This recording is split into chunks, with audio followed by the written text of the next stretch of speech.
Hi friends, ఈరోజు ఎంతో రుచికరంగా ఉండే చికెన్ కర్రీని ఎలా చేద్దామో చూద్దాం.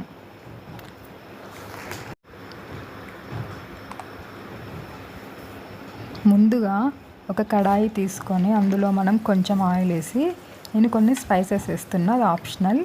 అందులోనే మనం కట్ చేసి పెట్టుకున్న పచ్చిమిర్చి, కొంచెం ఆనియన్స్ వేసి కొంచెం అలా వేగేంత వరకు ఉంచి అందులో మనం కొంచెం టర్మరిక్ పౌడర్ వేయాలి.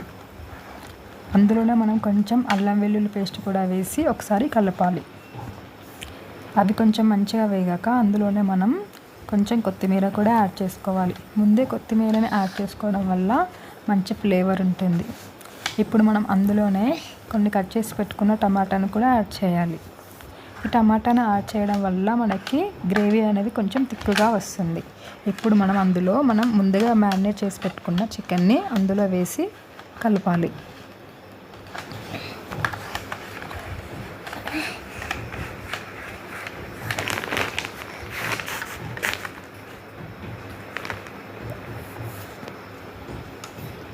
మొత్తం వేసాక అంతా కలిసేటట్టు కలపాలి.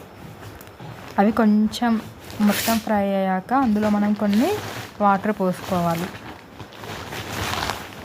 వాటర్ పోసాక ఒక 30 minutes తర్వాత మంచిగా ఉడికిపోతుంది. పైనుంచి కొత్తిమీరతో గార్నిష్ చేసుకుంటే ఎంతో రుచికరంగా ఉండే చికెన్ కర్రీ రెడీ.